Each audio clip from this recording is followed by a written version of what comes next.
caught in the crossfire. It's caught in the 5. Allison had always been a quiet, excellent student at Tennant High School. Her friends, Tricia and Ashley, were quite the opposite. Outgoing and always up for a laugh, especially when it came to boys. One afternoon during a break, the three girls huddled in the school bathroom, giggling as they read the scribbled phone numbers on the stall walls. It was Tricia who first suggested the idea, a challenge to call these numbers and set up dates, just for fun. Come on, Allison, it'll be a blast. Tricia urged, her eyes sparkling with mischief. Ashley nodded enthusiastically. Yeah, think of it as a new experience. Allison hesitated, but eventually agreed, seeing it as an opportunity to break out of her shell. The plan was simple. Tricia and Ashley would find the numbers, and Allison would make the calls and arrange the dates while they watched from a distance. The first few calls were harmless. Allison met Arthur, a polite and well-read young man who impressed her with his knowledge, and with whom she almost fell in love too, by the way. Or Astrid, a disciplined athlete who shared stories of her training regimen and how she succeeded in the recent Olympics. These experiences helped Allison gain confidence and enjoy social interactions more than she had expected. Tricia and Ashley had a blast, often joining the dates and turning them into group outings.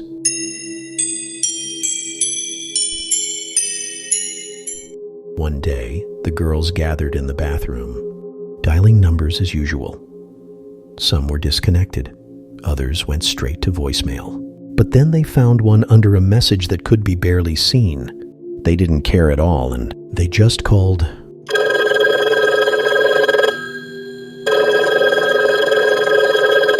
Hello, this is Ethan. Answered a pleasant, friendly voice on the other end. Allison, with her friends snickering behind her, invited Ethan out, pretending a friend had passed along his number. Surprisingly, he agreed. Okay, that works for me. He said with an amiable tone. Later that afternoon, Allison stood nervously at the corner near a well-known grocery store, the meeting spot they had agreed upon. She was usually the one who arrived late, but this time, 15 minutes had passed and there was no sign of Ethan. She was about to give up when she noticed Tricia and Ashley's eager eyes peeking from a nearby alley. Determined to follow through, she pulled out her phone and called Ethan. As the phone rang, a man in a green hoodie stumbled against the store's window, staring intently inside. Allison turned slightly, trying not to draw attention. The person looked like a drunk, slouched and unsteady. Unease settled in her stomach as she watched from the corner of her eye. To her horror, the person's phone rang in sync with hers, and the voice that answered sent chills down her spine. Hello, this is Ethan. Allison froze.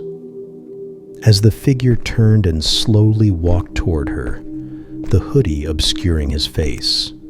Panic set in when she realized the person had no discernible features, just a blank, unnerving void where a face should be, her voice trembling.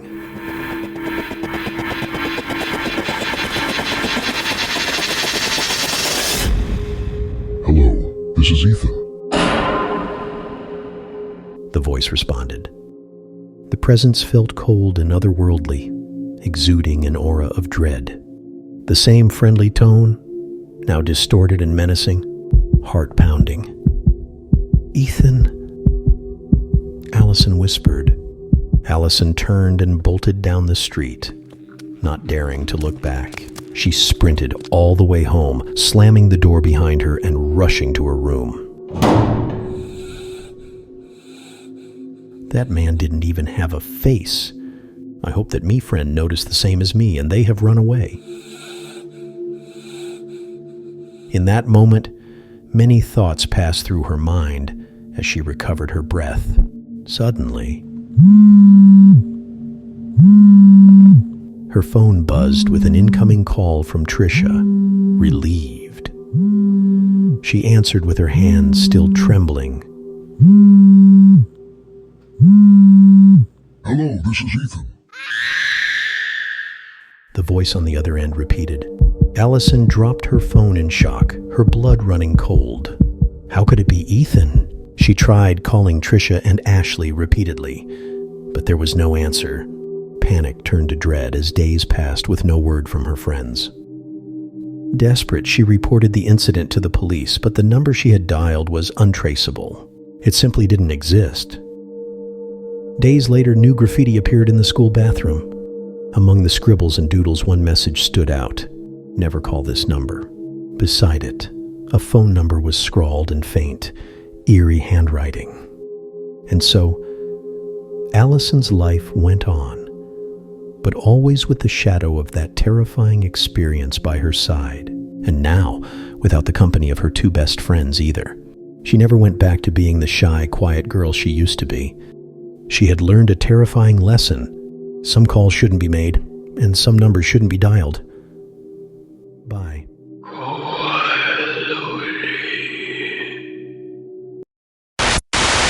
Fool. David had always been a bit of a loner. Not because he lacked friends, but because it didn't care much for anyone but himself. He saw his peers as tools to achieve his own ends. And his charm and wit made it easy for him to manipulate others. His obsession with his own image extended to his social media presence, where he meticulously curated every photo and post. This was why the appearance of a new, unfamiliar photo in his gallery one morning caught him completely off guard. It was a gray, foggy day when David found the photo. He was sitting in his bedroom, scrolling through his phone, enjoying the likes and comments on his latest Instagram post. He had just uploaded a picture of himself at a party, smiling and surrounded by people. In reality, he had barely spoken to anyone there. But the photo painted a different picture, one of popularity and fun. As he flipped through his gallery, a photo he didn't recognize suddenly appeared. It was a grainy, black and white image of a dilapidated house, its windows shattered and its walls covered in graffiti. David furrowed his brow. He had no memory of taking such a photo. He tapped on it, trying to make sense of it. There was something unsettling about the house, something that made his skin crawl. David shrugged it off, assuming it was some glitch or a prank by one of his classmates. He deleted the photo and went on with his day, but the image of the house lingered in the back of his mind. That night, he dreamt of the house. In his dream, he was standing in front of it, the air thick with fog. The front door creaked open.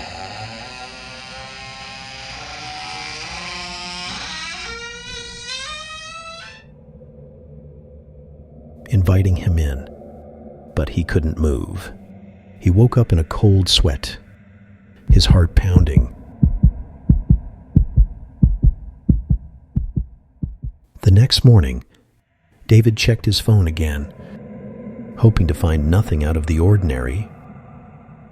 But the photo was back.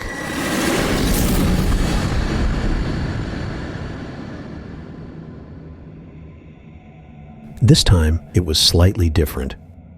The house was the same, but the door was wide open, revealing a dark, shadowy interior.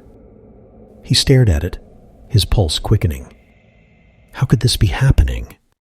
He deleted the photo once more and resolved to forget about it.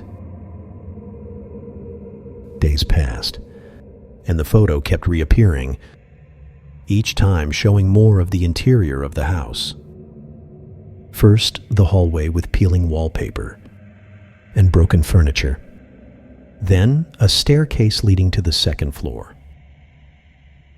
Each new image sent a shiver down his spine. He tried resetting his phone, changing passwords, but nothing worked.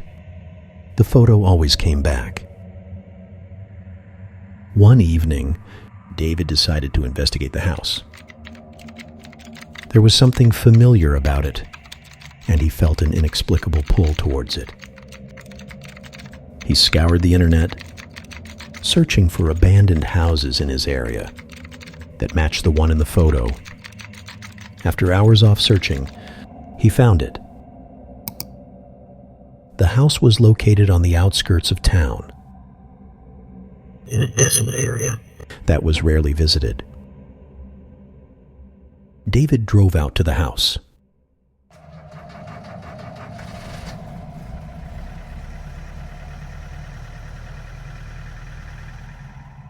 The sky darkening. As he approached, the house stood eerily silent, just as it appeared in the photos. He parked his car and walked up to the front door, which creaked open as he touched it.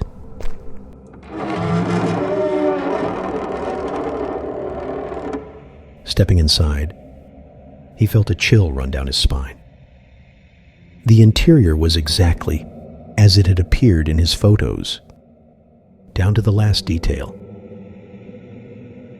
As he explored the house, he felt an overwhelming sense of déjà vu. The photos had prepared him for every corner, every room. He climbed the staircase.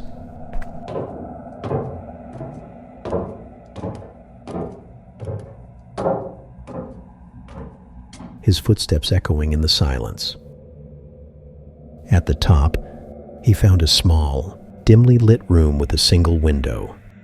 In the center of the room was an old dusty mirror. David approached the mirror, his reflection staring back at him. As he gazed into it, the reflection began to change. His face twisted into a look of terror, his eyes widening. He tried to look away, but he couldn't move. His reflection began to speak, its voice a hollow whisper. You shouldn't have come here, David. David's heart raced.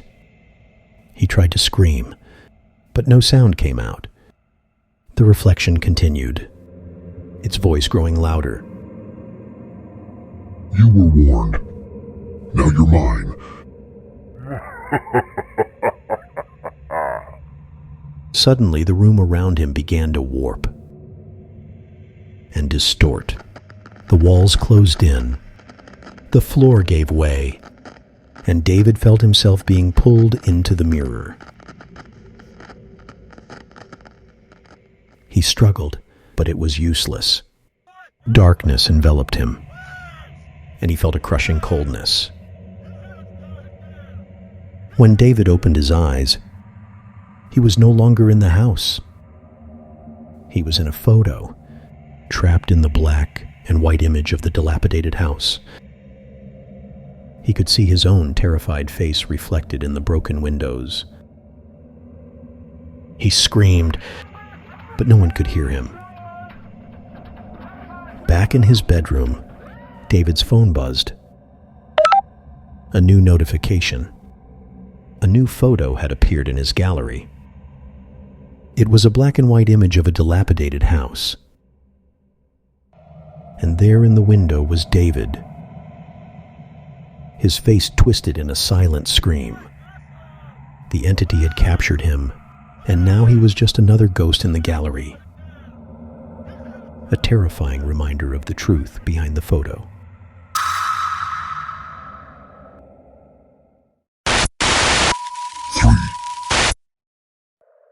Alejandro, a passionate history teacher, was excited about his recent move to a charming old house on the outskirts of the city.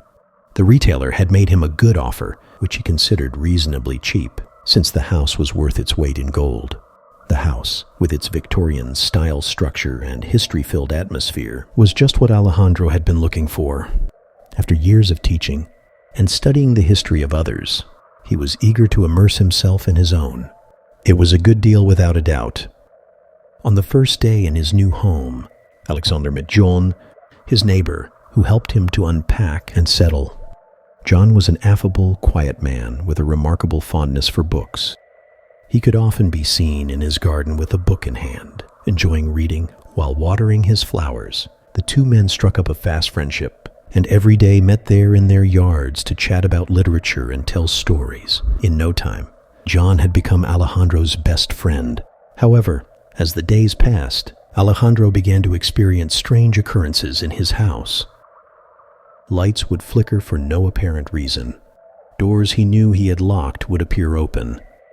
And on several occasions he felt a cold, unsettling presence around him. At first, Alejandro tried to find logical explanations for these events, thinking they might be due to the age of the house. One night, while immersed in reading an ancient manuscript, Alejandro heard a noise coming from the attic. The sound was a faint rustling, followed by a thud armed with a flashlight. Alejandro decided to investigate. As he listened some footsteps over there, he climbed the stairs that creaked under his weight and opened the attic door. The place was covered in dust and littered with boxes and old furniture covered with sheets. It was obvious that no one had been there for a long while. As he explored, something caught his eye, an old broken mirror leaning against one of the walls. As he approached it, Alejandro felt a cold chill run down his back. It was then that he saw, reflected in the mirror, the figure of a young woman with an expression of despair on her face. Alejandro turned quickly, but the figure had disappeared. His heart was pounding, and immediately decided to get out of there, leaving the attic door wide open. From that moment on, the figure of the young woman started to appear in Alejandro's dreams, always in the reflection of a broken mirror. After days without being able of getting some rest, Alejandro decided to gather information about the history of the house and its former inhabitants. It was then that he discovered the tragic story of the family who had lived in the house many years ago and which had left after the mysteriously disappearance of their young daughter. According to the police report, the body of the young girl was never found, and with no clues in hand, the police resolved to close the case. As the days passed, the paranormal events just intensified. He was getting scared. He talked to Jan, who attentively listened to him. He was such a good friend. He asked Alejandro to stay calm, and that these things used to happen to special people, so he shouldn't be afraid of that. Alejandro told him that he felt like as if the daughter's soul of that family was trying to tell him something, but he was still unable to decipher. That night, while Alejandro was sleeping, he experienced a terrifying short nightmare. He found himself in the main hall of the house that he currently belonged. The walls were a little different, though. They looked rustier and darker. Suddenly, he heard some steps. No, they sounded more like somebody was running upstairs. The dream was that vivid that he could even heard the breath of that person running, desperate, the heart pumping. That person was running away. But why? In that moment, the door behind him was opened, and a horrifying shadow climbed the staircases hurriedly. That thing was running after the person upstairs. Alejandro needed to do something, but before his eyes, a sudden image appeared from nowhere. No, it was not an image. The phrase "found me in the attic," painted in blood, was repeatedly being showed before Alejandro's eyes. He couldn't move, and in reality, his body had wakened up as a defensive biological alert to the non-stop fear that he was experiencing. He stayed laid in his bed for a while with his eyes wide open. 10 seconds later, Alejandro started to recover consciousness, first his fingers and then his whole body. He could finally move. Sweating and exhausted, that's when the nightmare ended. Alejandro slowly sat on the side of the bed to recover his breath, scrubbing his eyes. He couldn't believe what he had just dreamed. And when raising his head, there it was. The phrase written in the same bloody letters running down on the wall. Next day, feeling a little more relieved, Alejandro remembered the first time he witnessed the young girl reflection that now was tormenting him all day long. That was when he headed towards the attic once more. Being there, he attentively examined the mirror, where he saw that girl, now guided by curiosity instead of fear, but found nothing. Clueless, he placed the mirror to the original position and sat in front of it, bringing back the memory of the reflection he saw that day. That was when something came to his mind. That day, the girl's eyes were looking to a specific direction, pointing towards the wall. Alejandro inspected it thoroughly, but nothing seemed to be out of the ordinary, until, as he tapped on the wall, a particular sound caught his attention. He had discovered a hidden compartment there, an old box with a diary and an old photo in it laid secretly keep. The diary belonged to Isabella, and it described a horrifying truth in its last pages. I'm Isabella, and today's night around 7:30. My parents have gone to the school's inauguration ceremony. This means I will have the house all for myself. The diary started. 7:45, an update. I'm trying my new camera. It's pretty cool. The photos appear printed instantly like magic. This suits me perfect. My friends will be very jealous tomorrow. When I show it to them, Tick-tack, 9:15. a person is dragging a woman's body out of his house. She's dead. I forgot to turn off the flashlight, and he's coming after me now. I'm in the attic, but he will get here soon. For the person that finds this diary, please don't get close to John Peterson. He's a murderer. My neighbor, the good friend of my parents, is a murderer. Tell my mom and dad that I love them, please. These were the last letters of the diary. No, unfortunately, these had been the last words of Isabella. Alongside the photo, clearly portrayed John dragging a woman's body out of his house. The pieces of the puzzle began to fit together. That night, after taking the photo, Isabella had tried to flee from that murderer, hiding in the attic, where she wrote the last update. With no parents at home, and knowing the usual place of the hidden key of the family, John could easily enter. Isabella, finding herself lost, put the box with her diary and photograph in the hidden compartment that she only knew, keeping the proof away, and safe from that monster. Alejandro knew what he had to do, and he acted quickly. The police was called, and John was put into jail. Finally, Alejandro had succeeded in uncovering the truth and bringing justice for Isabella. The story did not end there, however. The news of John's arrest shocked the community. John was found guilty of Isabella's murder and sentenced to 10 years in prison. The day after the sentence, Alejandro confronted John. He couldn't believe that his good friend had done this. The friend with who used to share stories and good books while watering their plants was a murderer. John laughed at him, and he started. You really believe that shit of a good friend? Don't even tell me that you considered those paranormal events, as you called them, as real. You are more foolish than I thought. Getting closer to John, he confessed. I was just playing with you. I knew how to enter that house. You know, seeing your face every time, when a light bulb suddenly turned on, or a door open was priceless. However, I give you that I was almost caught one day being in the attic. I knew that little girl had hidden something from me, that day that I had simply forgot, and came for it, but I didn't find anything. But you know what?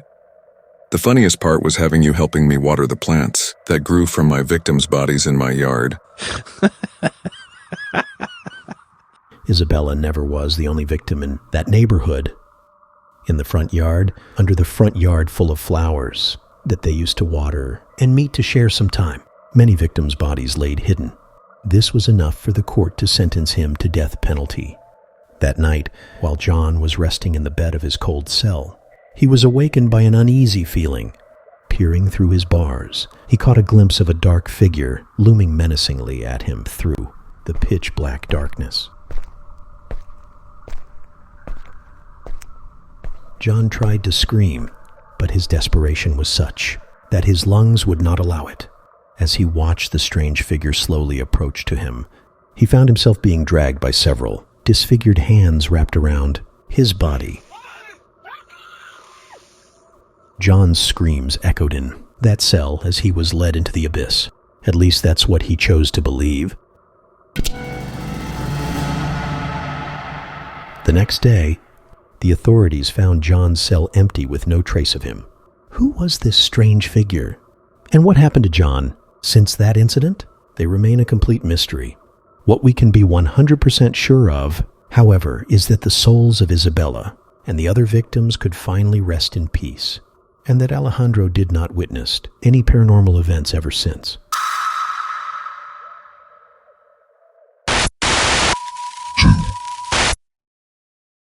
From a young age, Jamie had been a passionate runner. At 26, he was a dedicated athlete known for his determination and endurance. Every morning, without fail, he ran through the park near his house, enjoying the fresh air and the sense of freedom that exercise provided.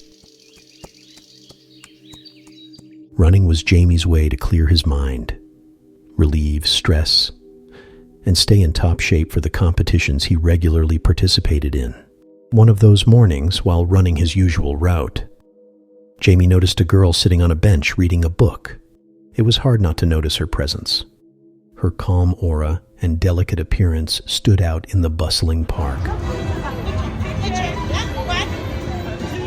She wore a simple white dress, and her brown hair fluttered slightly in the morning breeze. As he passed by her, their eyes briefly met, and Jamie felt a strange connection, something that made him want to know her. Days later, he mustered up the courage to approach her. She introduced herself as Helen, a sweet, polite, and slightly shy girl. Soon, they started meeting regularly in the park, developing a friendship that quickly grew deeper. Helen was gentle and reserved, but there was something in her eyes that intrigued Jamie. Their conversations were relaxed, often revolving around common interests like books, movies, and hobbies.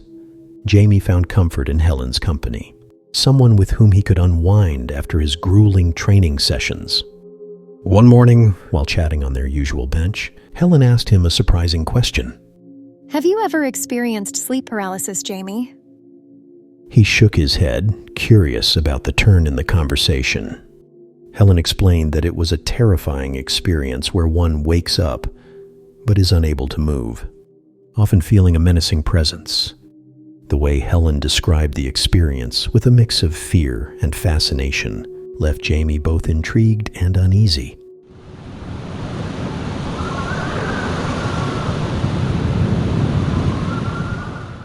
That night, Jamie went to bed early, exhausted from his training routine. However, something strange happened. In the middle of the night, he suddenly woke up feeling an overwhelming pressure on his chest. He couldn't move. His body was completely paralyzed. Only his eyes could dart around the room in a frantic panic. In the corner, a dark, amorphous figure loomed over him, staring with intense red eyes. The terror he felt was indescribable.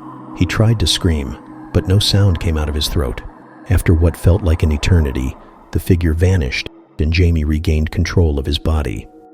He sat up in bed, gasping and drenched in sweat. The experience had been surreal that his body still trembled and his heart raced. It was the first time he had experienced something like this, and it left him shaken to his core. The next day, he tried to brush it off as a particularly vivid nightmare, but the experience repeated night after night. Each time he closed his eyes, he dreaded encountering that terrifying presence again. His lack of sleep began to take a toll on him. During the day, he was constantly exhausted, unable to focus. His training sessions became grueling, his legs feeling heavy, and his mind foggy from fatigue. His performance in training sessions dropped significantly, and his coach, concerned, called him in several times to discuss his declining performance. One afternoon, after an especially tough training session, Jamie found himself sitting alone in the locker room, his head in his hands. His coach approached and put a hand on his shoulder. Jamie, I know something is going on with you. Your performance has plummeted. You need to rest and take care of yourself. Jamie nodded, but he didn't know how to explain what he was going through. He wanted to talk to Helen about what was happening, thinking she might understand and possibly help him. However, Helen stopped showing up at the park. Jamie tried to contact her by all means possible, but it was as if she had vanished into thin air. The lack of sleep and Helen's absence plunged him into deep despair. One night, during another terrifying sleep paralysis episode, the dark figure reappeared. This time, it came closer than ever, whispering incomprehensible words in his ear.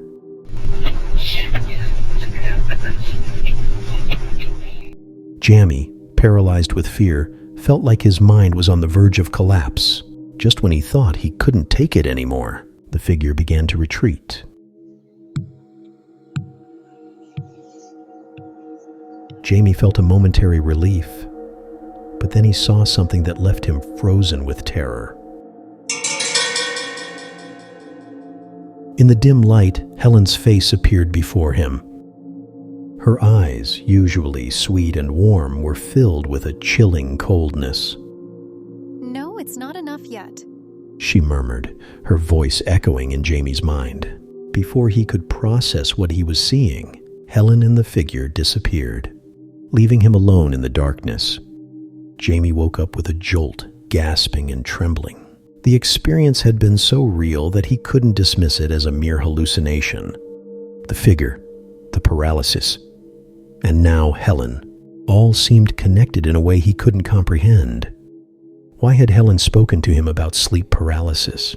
And why had she disappeared just when his experiences began?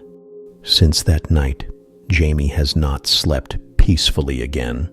Every time he closes his eyes, he fears the return of the figure in Helen's face, haunting him in the darkness. His life has become a constant vigil, trapped between sleep and wakefulness. Without finding rest, his morning runs, once his escape and joy, now feel like an exhausting obligation, a constant reminder of the presence that torments him. And so every night, Jamie wonders if he will ever find peace, or if he is destined to be a prisoner of the night forever. Will Helen return with more answers, or only more questions? Will Jamie free himself from this terrifying experience, or will he be trapped in an endless cycle of fear and despair? These are questions for another video. Bye.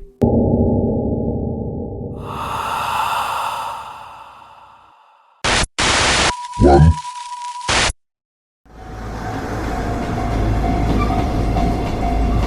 Paula settled into the last car of the night train, the only one that seemed to have available seats. The night was dark, and the only light came from the flickering train lamps, casting eerie shadows on the walls. The young university student, exhausted after a long day of classes and work, sank into the sit and closed her eyes, seeking a moment of peace. As minutes passed, Paula began to notice something strange. The car was almost empty, with only a handful of passengers who seemed lost in their own worlds. An elderly man with a wide-brimmed hat read a yellowed newspaper. A weary-looking woman gently rocked her baby, and a young man with a vacant stare looked out the window. Suddenly, a sharp screech pierced the air, and the lights flickered, plunging the car into intermittent darkness. Paula's eyes flew open, and she looked around. no one else seemed to have noticed. The train was venturing deeper into rural areas, where city lights were just a distant memory. Paula stood up to change seats, trying to shake off the feeling of unease. As she passed by the elderly man, she noticed the newspaper he was reading was dated 1964. A chill ran down her spine, but she decided to ignore it. She sat near the window watching the landscape whizzing by. That's when she noticed that the reflection in the windows showed more people than there actually were in the car.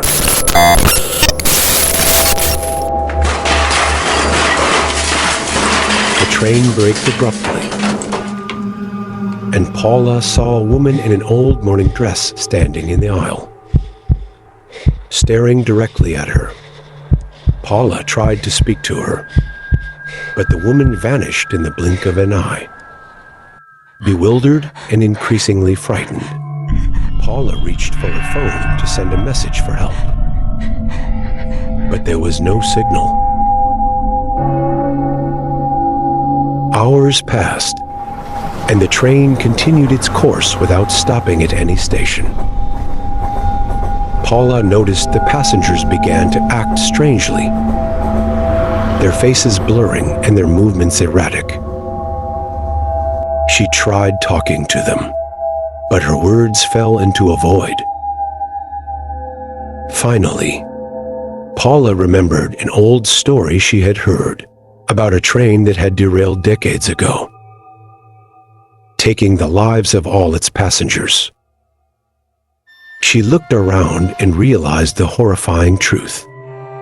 She was trapped in a time loop on the train of lost souls. The passengers were the spirits of those who had died in the accident, and she was one of them.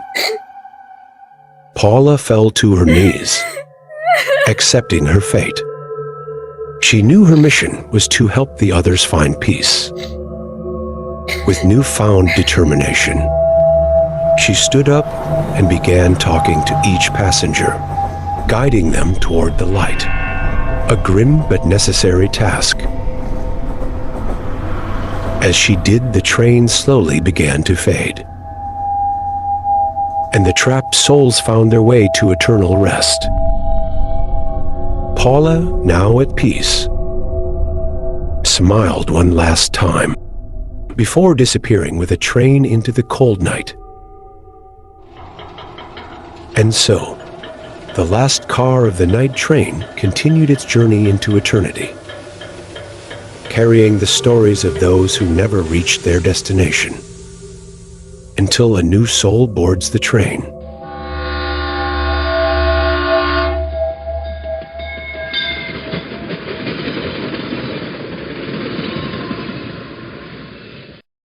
Thank you guys for watching, and don't forget to subscribe.